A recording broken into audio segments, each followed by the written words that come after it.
Sahabat setia Glory yang dikasihi Tuhan, Shalom. Hari ini adalah Jumat 12 Januari 2024.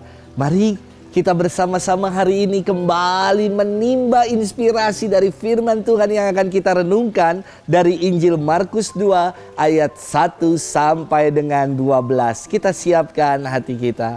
Haleluya, haleluya, haleluya. Seorang Nabi Agung telah muncul di tengah kita, dan Allah mengunjungi umatnya. Haleluya, haleluya, haleluya. Tuhan bersamamu dan bersama rohmu. Inilah Injil suci menurut Markus. Dimuliakanlah Tuhan.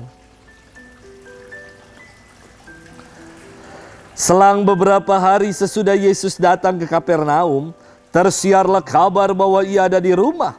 Maka datanglah orang-orang berkerumun sehingga tidak ada lagi tempat, bahkan di muka pintu pun tidak. Sementara Yesus memberitakan sabda kepada mereka, beberapa orang datang membawa kepadanya seorang lumpuh digotong oleh 4 orang. Tetapi mereka tidak dapat membawanya ke hadapan Yesus karena orang banyak itu. Maka mereka membuka atap yang di atas Yesus.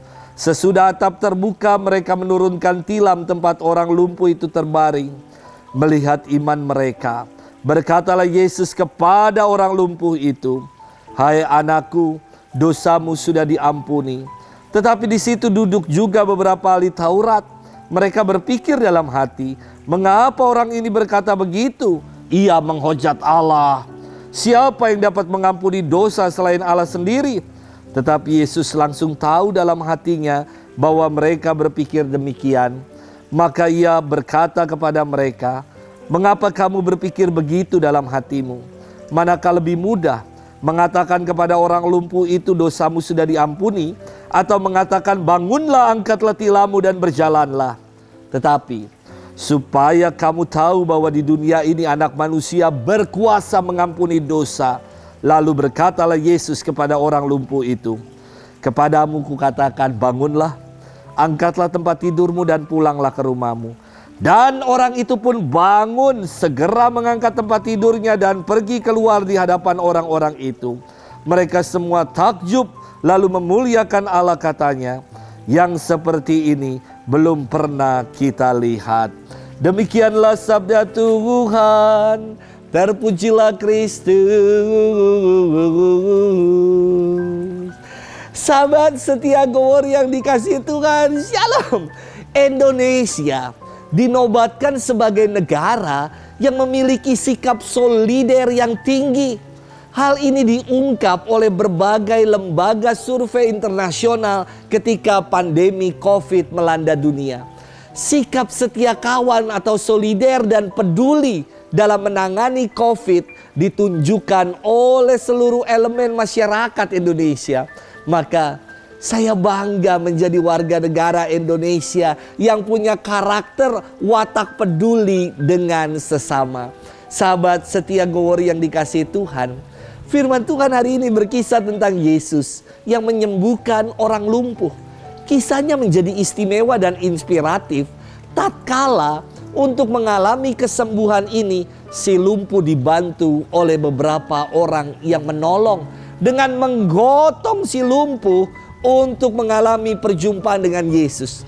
Bahkan teman-teman si lumpuh ini berjuang sampai membawa tilam itu bersama dengan si lumpuh naik ke atas atap rumah dan membongkar atap dari atas untuk menurunkan si lumpuh di tengah-tengah Yesus. Karena tidak bisa masuk melalui pintu karena banyaknya orang.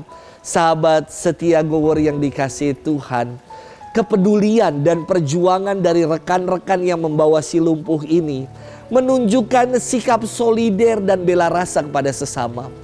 Mereka mau menjadi sahabat bagi yang menderita, berbagi kasih dan kebaikan secara berjemaah. Bukannya berjemaah dalam hal-hal buruk, korupsi berjemaah, telat berjemaah, melakukan hal-hal yang tidak terpuji berjemaah bersama-sama, tawuranlah, mabok bersamalah, tetapi melakukan yang baik secara bersama-sama atau berjemaah. Melihat sikap solider dari teman-teman si lumpuh ini, maka Yesus berkata, bangunlah, angkatlah tempat tidurmu, dan pulanglah ke rumahmu. Dan sungguh, si lumpuh itu seketika bangun, mengangkat tempat tidurnya, dan menjadi sembuh. Sahabat setia Guwori yang dikasihi Tuhan, kata mengusung baik untuk kita renungkan. Kita dipanggil untuk mengusung yang lumpuh, yang lemah dan menderita. Panggilan hidup kita adalah untuk menjadi teman seperjalanan, sahabat seperjalanan bagi sesama, secara khusus mereka yang menderita. Sebagai sahabat, sudah seharusnya kita bersikap peduli, solider dan berbela rasa. Maka pertanyaan untuk kita renungkan hari ini, sudahkah kita menjadi teman seperjalanan, sahabat bagi yang lain? Selamat bermenung dan Tuhan memberkati kita selalu dalam nama Bapa dan Putra dan Roh Kudus. Amin.